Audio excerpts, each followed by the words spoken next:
Well, when I was a little boy sitting on my mama's knee. Hello, my name is Marcie Sclove. Welcome to Going Deeper. Today I'm sitting with Rabbi Ben Weiner from the Jewish Community of Amherst, the JCA. And this is the second part of our interview together. So welcome back. Thank you. It's good to be here. Yeah. So in part one, we were able to focus a lot on you and your background and your history and what brought you to become a rabbi and all of that. And now I'd kind of like to focus on some of the big questions that, it's a wonderful opportunity to have a rabbi sitting with me so that I can. I'm glad you think So so. what is your understanding of God? And I'm not asking in kind of a simplistic way, like I know that all Jews think the same thing or anything silly like that. But from your own perspective, how would you talk about God? Sure. It's hard for me to differentiate the two. You know, what my role is as a rabbi relating to tradition and trying to help people access spirituality and the divine through the tradition and my own personal journey in life, they're kind of intertwined with each other. So when I'm asked such a question, I feel like I sort of have to respond in both ways. I was raised in a pretty traditional conservative Jewish household, and so the available image of God for me from my childhood was a fairly traditional one.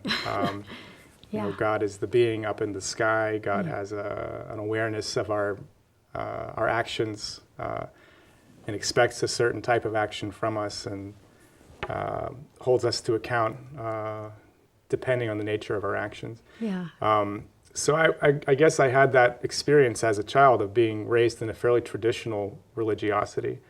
And in my own life, as I grew older, having that deteriorate, just coming to question more and more the validity of that, to the point where I no longer really believed it. I think by the time I got to be about 18. So it stuck with me for a while. So when you stopped believing it, did it turn into there is no God, or it changed into, a different idea of It's an interesting question. divine? I think there was various stages of it. I think that when one is raised with a fairly strong belief system and begins to doubt it and see the holes in it, I think the first experience is one of nihilism. Sure. At least for me, which is painful. I don't want to underestimate the extent to which that is painful. It's like losing a sense of grounding in life, losing a sense that life has meaning. And so there's certainly, I think, for me, I should just speak, there was a stage at which I doubted the validity of everything. Sure. I guess it made me very cynical and nihilistic. And then I think at the same time, it leaves you with a yearning for something. Right. I think everyone has different attitudes towards this, but there's a unique trajectory with one who had belief at a young age and loses it, and then has a certain kind of emptiness because there used to be something there that's no longer there. Yeah. And so I think the next stage is looking for what's gonna fill that particular part of oneself. And in that I followed what I think is a very traditional modern Jewish trajectory, which is you go east. You look for look to the Buddhists in my case in particular. Although Buddhism doesn't really have God, which is what's so helpful about it. At first, if you're coming from a place of lost belief in a deity and yet looking for spirituality, I think that's why it makes such a nice. It receives people so nicely. That, at least I've never thought about that. That's and very at least in its abstract way that it's taken in the Western world with all the kind of religious aspects of it which exist. Sure. Kind of peeled away and reduced to just a basic philosophy of life. And so I think in that, you find both the notion that there can be a sense of spirituality absent deity, and also a different type of methodology. If when there's a big God in the sky, what you do is pray. Yeah. When there's a more amorphous sense of the spirituality of reality, then you meditate. Wow, instead. interesting. And so I think it's a combination of the differing philosophy and also the methodology, which can be very attractive to people that have lost their traditional religion but still have a hunger and a need and a yearning for something. So that was certainly where I landed for a time. Yeah. And then again, it's a very common boomerang trajectory, because then what happens is, if you're also raised strongly in a cultural tradition, you realize, well, I'm not a Buddhist, I'm a Jew. Yeah. That's really what I am. It's the languages that I speak, it's the texts and traditions and cultures and practices that I know. So then what happens for many people is that you then try to reinvest your newfound sense of spirituality back into the tradition that you were raised in. Yeah. And try to piece back together for yourself a sense of Jewish religiosity that's informed by a more compelling sense of spirituality that you discovered elsewhere. But then what happens, and this is, I think it's not just an individual story that I'm telling. Yeah. You begin to discover those elements of your indigenous religion that actually are in harmony to some extent with the less kind of theistic understanding. Yeah. And there's a historical kind of parallel story going on, because my own experience, but maybe yours too, that growing up with conservative Jewish experience was pretty devoid of the spiritual aspects, and a lot of that had to do with the Holocaust and losing the spiritual juice. A combination of things. For me,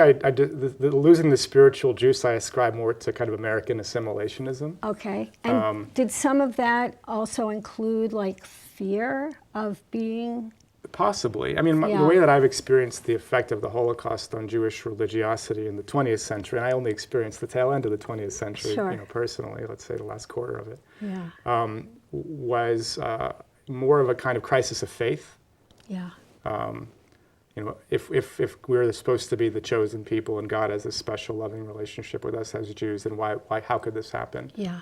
And the Holocaust was really just the final big, terrible catastrophe of a series of smaller catastrophes that led up to it. Yeah. In Jewish modernity. Yeah. And so the kind of, vanilla or absence of spiritual intensity in the Jewish experience, to some extent, I think the notion of the crisis of faith resulting from the Holocaust was there. But a lot of it, I think, also just had to do with like Jews wanting to move to the suburbs and be good American bourgeois. Yeah. The draining out of the synagogue experience of the kind of spiritual passion that might have existed at an earlier time. Yeah. And so I think that's part of the journey also, which is why another thing, the kind of Hasidic spirituality, more passionate singing and dancing and emotive, relational type of spirituality, that's also very popular in the liberal Jewish world for people that have lost the traditional God. Right. Because it's passionate and you feel it. Sure. And it's experiential. Yeah, it's experiential. Yeah. Right. Okay. Wow. Now, in all of that,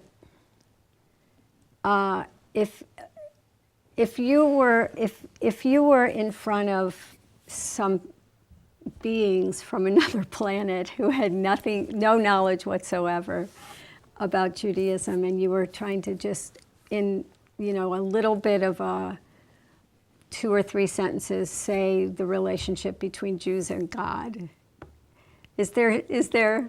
Sure. I think the classic way to phrase the Jewish, at least the traditional classical notion of Jewish relationship to God is one of covenant. The Torah, our sacred text, is about this people making a kind of a pact or covenant with God and saying, interesting. In order to experience the presence of God, a sense of holiness, a sense of the sacred, we undertake to act in a certain way and to behave in a certain type of way. I never heard that before. That's really interesting. You should go to rabbinical school. You hear the first day, basically.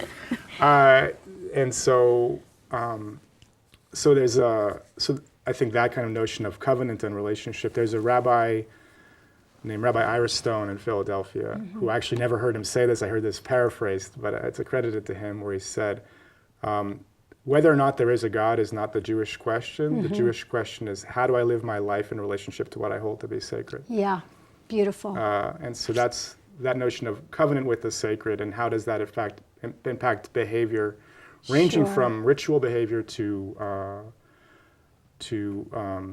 behavior in the pursuit of social justice and Yeah, equity. moral behavior. Moral behavior, that's the word I was Yeah, looking for. It's yeah, early. And so the essential Jewish relationship to God in this understanding, which we'd call traditionally say these are mitzvot, these are the commandments that we're expected to fulfill Yeah. because of our sense of covenant with God. Yeah. That's a kind of slightly more humanized way that I would understand the matter, but still that's the basic premise, That's I think, of wonderful. the Jewish religion. Wow. Okay. Difficult question number 2. Okay, let's take it. So let's see. In the early 80s, I experienced my first funeral when my grandfather died. And I remember asking the rabbi, what is the Jewish understanding of the afterlife? And I'll tell you after I ask you that question what he said. So tell me if I'm right or not. No. Yeah. It's not about being I right or understand. wrong. I'm It's just just being very facetious. interesting what he said, but if I said it now, that would end the conversation. Okay. Yeah. So I think to answer a question like this, and I'm asked this question on a somewhat regular basis, it's a topic that people are often interested Sure, in of exploring. course. Yeah. Judaism is not kind of organized and doctrinal the way that other religions are. I trace that to the fact that Judaism has almost never had state authority, and so there's never been the ability to create a kind of a state church that had overarching authority over the mass of believers, such Okay. as there might be in Catholicism or other more organized, historically more organized religions. I see. With So the as Vatican. opposed to one overarching doctrine, on this point, there's a variety of overlapping and sometimes mutually exclusive, occasionally, belief systems about the afterlife, ranging from those that were kind of formalized and promulgated by rabbinic authority to those that existed as folk beliefs, or that emerged out of different schools of Jewish practice or belief. So there are a variety of them. Most traditional religious forms of Jewish practice do believe in some form of afterlife. They range from kind of your classical heaven, kind of wish fulfillment heaven, where you get everything that Right. you always wanted. No, there's no permanent hell in Okay, Judaism. yeah. The worst that there is a kind of sauna, basically, where you sweat off the bad deeds you didn't manage to atone for in life. But there's no sense of the permanent hell that you might find. Right, the in other imagery religions. of the big fires. Yeah, well, there is that in some Oh, cases, but you okay. don't stay there forever. Okay. Like okay. you kind of work it out and you get beyond it. So there is kind of a heaven and hell. There are notions of bodily resurrection in some classical forms of Judaism, like the bodies actually would rise out of the grave, which always strikes me as kind of like a Night of the Living Dead Right. afterlife, but they seem to be okay with it. Yeah. There's notions of reincarnation that Really? exist, in certain forms of mystical Judaism. Okay. And the ones that I find kind of most, charming, I guess, are the ones where, like, basically in the afterlife, you'll get to do all the things you should be doing now as a Jew, but uninterrupted. Wow. So, like, you just get to study Torah all the time, Yeah. for example. Like, it's the eternal yeshiva being the word for a traditional place of learning. Yeah. And what I like about that one is, so personally, me, I'm not a big afterlife guy. I'll just say that okay. right away. Yeah. Meaning that you feel like at the end of, at death, that's it. Yeah. Okay. Yeah, I think so. Who knows? I could be surprised, I wouldn't mind being surprised, I Sure. suppose. Like, I don't say this with, like, Right. that's great, You that's want to awesome. be right about this. Yeah, but it's more that I'm a very kind of scientifically minded person.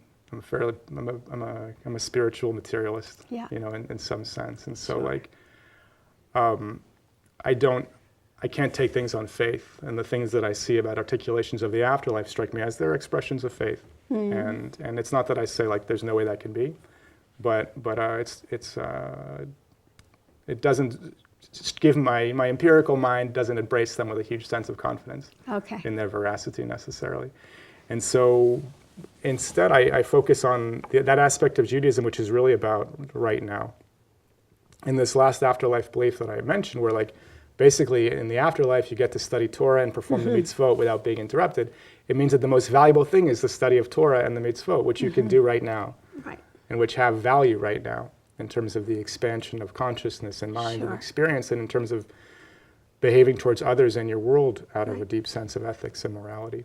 Kind of a version of heaven on earth. Yeah. Yeah. If only, I mean, Yeah. heaven, not heaven on earth in the sense that everything is made right, but heaven on earth in the sense that anything that you would want to do in the beyond, you can do right now and Yeah. should be doing right now. Yeah. And so I choose to emphasize that part of the tradition, regardless of what may or may not come next. Yeah. The only thing that I would add is that, I guess I've just said it on television, but I don't see it as my job to correct the beliefs of my congregants. Oh, sure. So if somebody comes to me and they say, I believe my mother or my father is now in this place, or I'm sick myself and I understand that what I'm going to be doing next is passing from this body to somewhere else. I don't really see it as my job to say, well, actually, You're wrong. let's read some Richard Dawkins together, let's see what Christopher Hitchens has to say about this. Like, I see that at that particular moment as this is what they're doing with their thoughts, their Sure. feelings, their emotions. And there's a value in telling that story. Yeah.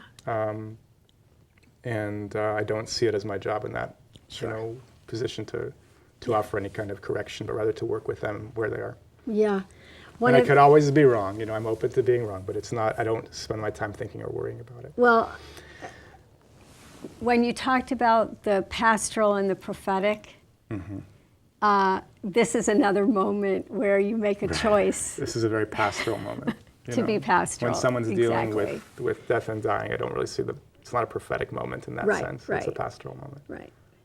So the answer that the rabbi gave was, we don't know. Let's say we don't know, and let's not worry too much about that. Yeah. Yeah. Yeah. Since we don't know, let's focus our attention Sure. on what we can be more certain is a good use of our time. Yeah. Yeah. Okay, so I have one more difficult Okay. question. Save the best for last. The best for last, maybe the most difficult. And I would love your thoughts on the whole Israel-Palestine situation. And both personally and as, the representative of the JCA in a certain way, not that you represent everybody, but You won't get all of my thoughts on the whole situation. There's just not time for that. I'm not even sure if I know what all of them are. Sure. And I can't say that I'm speaking now for the JCA. Okay, sure. The best I can do is I could give you some insight in terms of how this plays out in my role as a congregational rabbi, Yeah. perhaps, but I can't claim to be That's speaking for kind the of- congregation. Yeah, that's what I was thinking. It's interesting to note that this is the most difficult question that you can ask me about, and it's Yeah. true that it is. There's something really intensely painful about this issue, about what was meant to be a great and normalizing and wonderful attainment and achievement for the Jewish people, becoming, at this point, an intensely painful sting upon the spirit and the conscience of the Jewish people. And so it's really a challenging thing to carry and to talk about, just as in one person, but especially also in Jewish community and also being Jewish in the wider world. These twin notions of like, this is supposed to be our proudest achievement, Yeah. and also this is in this day and age also feels like our greatest shame, Yeah. and it's the same thing, Yeah. and we feel both emotions about it. Wow. Just recently, I heard somebody express, trying to talk about what is Zionism. And one of the images that they use for Zionism, what it actually is and what it's turned out to be in the state of Israel, it's somebody jumping out of a burning building and landing on somebody else's head, was the image that was given. And there was something about that really struck me Yeah. as encapsulating the dilemma and the contradiction inherent in it. I object strongly to people, in contemporary political discourse that speak of Israel as like a phenomenon of Western colonialism or the lapdog of American empire, or all these terminologies, because they fail to take into account the reality of Jewish history and experience. Which, when you see what did the state of Israel actually emerge out of, it was precisely somebody jumping out of a burning building, or somebody sitting in the rubble of a building that had burned down and saying, "Where do I go next?" Right. And even before that, even before the Holocaust, it was still the attempt to create a sense of community, solidarity, nation out of people that had a right to claim these terms for themselves, that were scattered and dispersed, and in varying degrees in the European context, and also in the Muslim world, facing routine discrimination, routine oppression of a variety of types. And so to glibly state now it's just the manifestation of Western colonialism is an act of ignorance, and to some extent an act of anti-Semitism. Defining anti-Semitism in this case not as a kind of vulgar and virulent classical hatred of Jews, but as a failure to acknowledge the reality of Jewish experience and to write that out of one's historical discourse is a form of discrimination and prejudice. So on the one hand, I advocate and I use my discourse to try to articulate a sense of the validity and the reality of the Jewish experience, and Israel as a manifestation of that reality, more so than I argue for the validity of the particular tactics of the present government of the State of Israel. And at the same time, I feel very deeply the sting of the reality of the experience of the suffering of the Palestinian people, and a sense that it's hard to celebrate all the wonderful things about Israel and its meaning to the modern Jewish experience while being excruciatingly aware of the suffering, disenfranchisement, discrimination that another people is undergoing, the people whose head we landed upon, to use that particular image, are going through. And so the challenge, there's a lot more I could say, but the challenge from a communal perspective is how to hold both pieces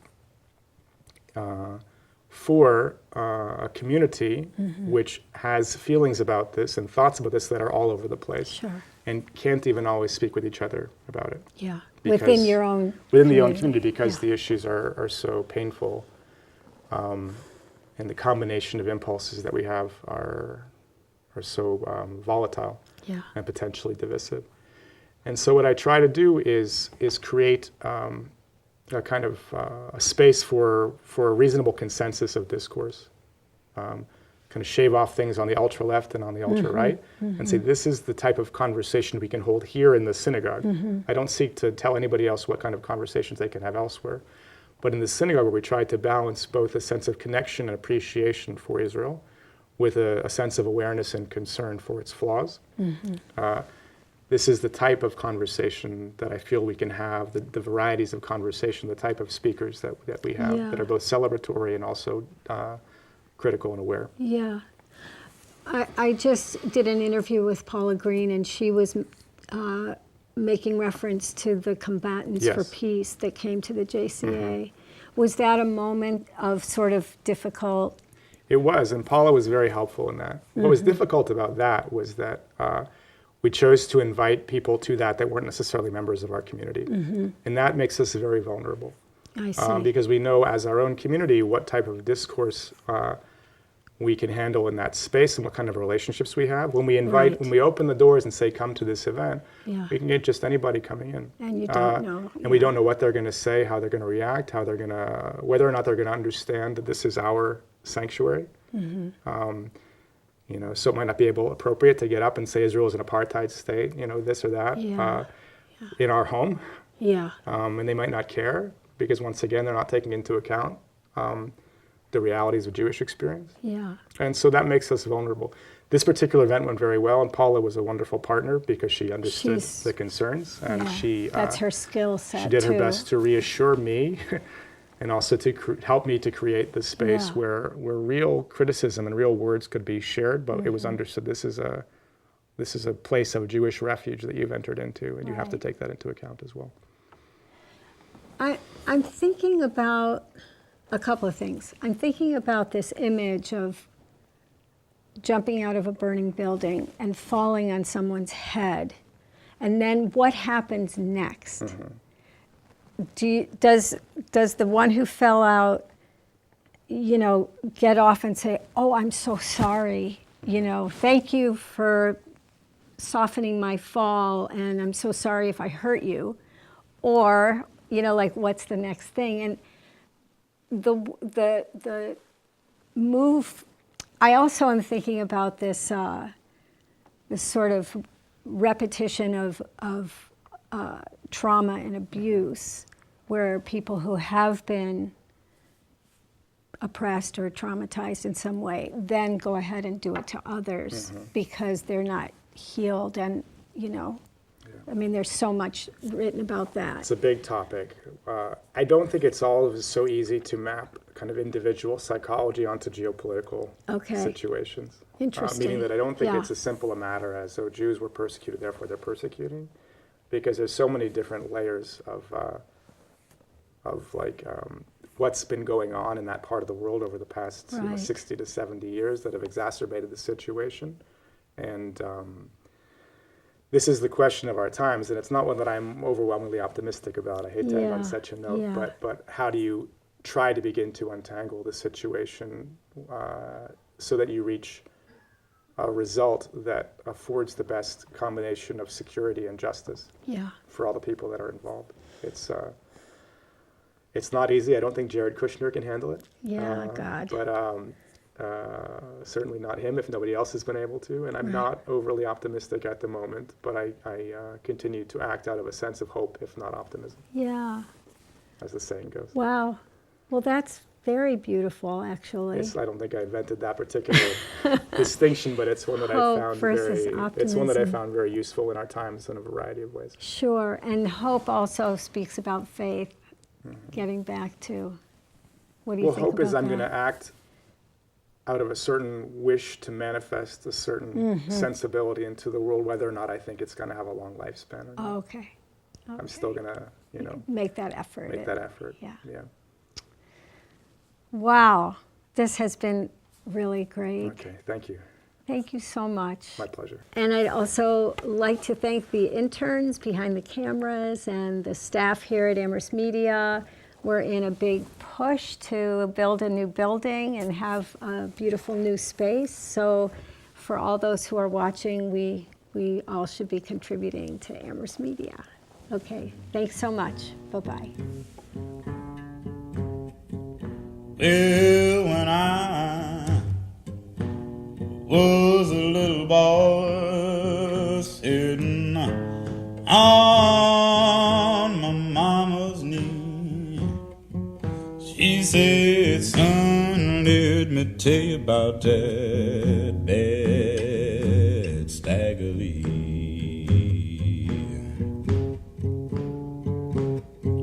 She said, "Son, he was a bad man, Lord, the baddest man I know. Well, he killed Billy Lions with a blue steel 44.